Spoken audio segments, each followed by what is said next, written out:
Good afternoon. My name is Manuel, and this is Stephanie Stevens, Toronto's famous, one and only, of course. Stephanie, I got some questions for you, if you don't mind me asking. Okay, who are or is your main inspiration for Stephanie Stevens? Do you have any inspirations for Stephanie Stevens? Well, I got my name from Stephanie Mills was my favorite singer back in the 1980s. Stephanie Mills was my favorite singer, and my last name is Stevens. So I put those two together. That's how I came up with the name. And Stephanie Mills is such a great singer. I really admired her, so that's why I took the name Stephanie. Actually, out of curiosity, this is not part of the questionnaire, but what is there a formula to making a character, like a character name, Well, I think that most of the time, if you're going to do drag, it's better that you have names that you like, things that you like. Usually most people will do their drag names after either a persona or something funny. If they're a comedian, or something glamorous, they want these glamorous names. Or you look at celebrities and sports figures, or just people with corny names in general too. Sometimes stuff that people will always be able to remember. Actually, this is not part of the questionnaire again, but just a question for you. In your history, which names have actually worked for people and which haven't? Like what kind of names have worked for people and what haven't? I think when you use names that have either profanity in the back of them or names that are sexual, I think those names never work for you in the long run. Okay. Because people don't take you serious. Ah, I see. So there's no shelf life to them, eh? So it's better that you have like celebrities, they have a persona, but they have a persona that is believable. Okay. Second question. What are the greatest challenges in bringing Stephanie Stevens to life?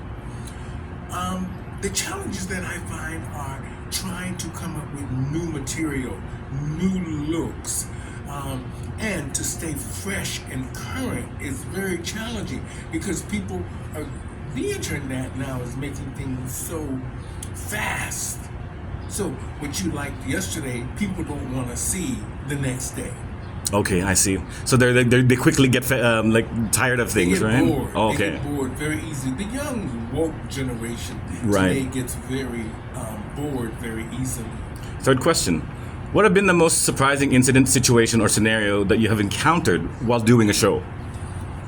Well, the wildest thing is that people sometimes, back in the days when I used to host the best ass contest or the best legs contest, Did you really? people just take off all their clothes.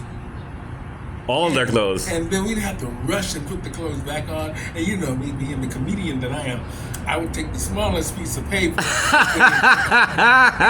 Sounds like a fun show. and put it in front of them. Or take two pieces of paper, put one in the front and one back. I go, oh, you're not supposed to do that. Here's sorry. That is the most shocking. That has been, but that has happened. Has that happened a lot? Well, it's happened a lot in the clubs, and of course, sometimes people do it just for shock value because either they're well endowed or they want to try to win the competition. So I the see. more risque you are, I see. The more response from the crowd, kind of thing, right? Number 4. What, in your opinion, is the most important message of your career? I think the message for me is I want people to have a good time. You come to my show, I want you to be happy. I want you to leave knowing that you had a good time, you spent your money, you had a good time, and that you know that the entertainer interacted with you to make sure that you were having a good time. Additional question, not from the questionnaires, but have you had any people, any performers that have not done that? Like they've just been completely selfish in their time? Well, most performers are selfish. Oh, really? Most performers are selfish. Very few performers give themselves to the audience. They really want it to be about themselves. And only true entertainers want to make sure that the audience is having a good time. This is why Tina Turner was such a good example for us all. God rest her soul. Yeah. Whenever she went out, the first thing she said is, I want to give it all to you. What is it that you want? you want. I'm here. Tell me what you want. Number 5. Have you noticed any significant changes in your career regarding your audience and the environment that is worthwhile mentioning? Well, I think a lot has changed now with all of the laws and the restrictions for comedians, because I consider myself a real comedian. And now that everybody is so sensitive, and it's really affected a lot of comedians, even celebrities that are comedians. It's affected a lot of us. Yeah. With a lot of controversy. Yeah. And those ticket sales aren't there like they used to be. Yeah, I watched John Cleese say something about that in about cancel culture, like in how universities, like a lot of comedians don't go to universities anymore because they get canceled so quickly or misunderstood, right? What have you? Number 6. Have you had any? Speaking of celebrities, have you had any celebrities ever watch your show? And if so, what have they told you about your show afterwards? Well, I've had many celebrities watch the show. I mean, I had Phyllis Diller watch the show. I had Ric Flair. I don't even know if you know who Ric Flair Of is. wrestler, yeah, the Nature Boy. Yeah, Ric Flair. We had Whitney Houston, Bobby Brown when we were in St. Martin. Get out. When Whitney Houston, Bobby Brown came to see our show at Casino Royale in St. Martin. I had Angela Bassett too. No. Wow. We had Oscar De La Hoya was at our event. There's so many. What's his name? Sinbad came to our show for a week straight. Right. Actually, what was so then out of all of those celebrities, which one of them gave you the most enlightened message or whatever? Angela Bassett told me that I was perfect as Tina Turner. She said she learned a lot from watching me. But what she liked about it... Wait, she was studying it before What's Love Got to Do with it? Yes. No. This was before she did the movie. Yeah. She said that what she liked the most is that I was detailed. I was very detailed about it. And she liked the fact that when I was performing, I put that passion, that energy, but yet that passion, that desire into the music. Isn't that kind of like the work ethic of a performer anyways, right? That's what you're supposed to have in the first place, right? Well, yeah, you're supposed to have that sense of the celebrity. You're supposed to have that character, that inner soul, that energy, what do they call that? That essence. That essence. Yeah. This is a two-part question. What has been the greatest highlight of your career, and what has been the low light of your career? The greatest highlight of my career is probably when I got to meet David Letterman. Even though I love Angela Bassett, I got to meet David Letterman on St. Martin, and he's a brilliant man and very funny. And I got to hang out with Sinbad for 2 days. Me and the guy who did Michael Jackson, we hung out with Sinbad all over the island of St. Martin for 2 days. It was so funny. He was the funniest guy, and we were all over St. Martin. It was funny. We even played golf. With Sinbad. It was hilarious. So what was that the highlight? The highlight was the fact that I got to meet David Letterman. And the low part of my career is probably when the hurricane hit St. Martin and just took away our jobs and our livelihoods overnight. Oh, that's sad.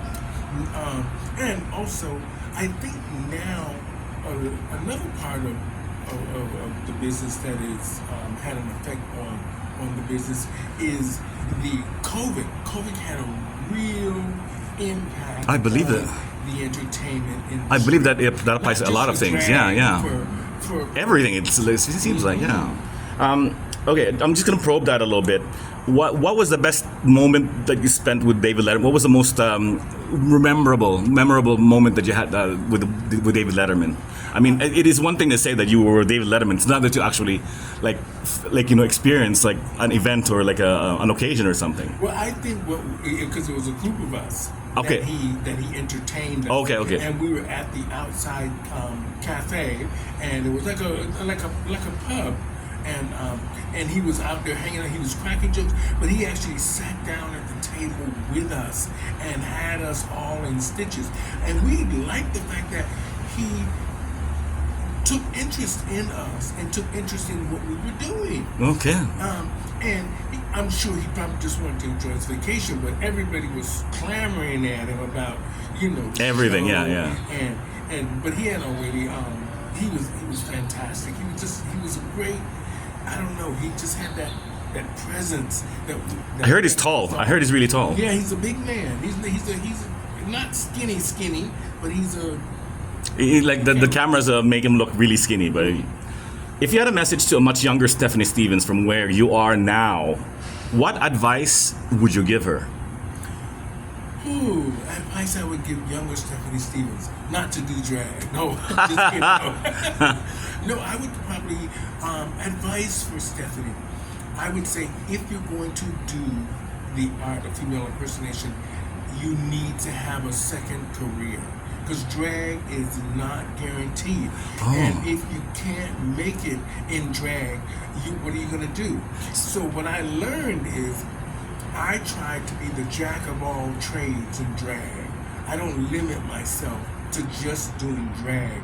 I'm doing drag, I'm the comedian, I'm carrying the bags, I'm doing the makeup, I'm making the clothes. I'm doing everything to guarantee that I am employable. Okay. Has maintaining Stephanie Stevens compromised the lifestyle and livelihood of Larry Stevens in any way? Well, I think because Stephanie Stevens is my livelihood and that I built my career over 35 years on that, I don't think that Larry has been a back seat. I just think that Larry is part of Stephanie, and Larry's not as important as Stephanie because Stephanie needs to make the money, make a living. She's the breadwinner, yeah, I get it. Yeah. And Larry is there, but I think that Stephanie Stevens, like you said, is the breadwinner, and she's the ruler of the house. Final question. What are you looking forward the most in your future career and endeavors? Do you have any specific future goals? Well, I've started the network now, and I want to put everything from the talk shows to the game shows and all of anything that I'm doing, I want to put it under that umbrella. And I'm going to brand Pronoun TV, and I'm going to make sure that it is trademarked and all of that. And I am going to create a channel, a network for us. Everything LGBTQIA. Well, thank you very much. Those were the 10 questions that I wanted to ask Stephanie Stevens. It was very illuminating. Thank you very much for your time. Thank you. Everybody, that was Stephanie Stevens. Give her a hand. Oh, lovely. Have a nice day. Pronoun TV. You know, just remember to tell them about Pronoun TV. Make sure you subscribe to Pronoun TV. Oh, subscribe to Pronoun TV. Yeah, there you go.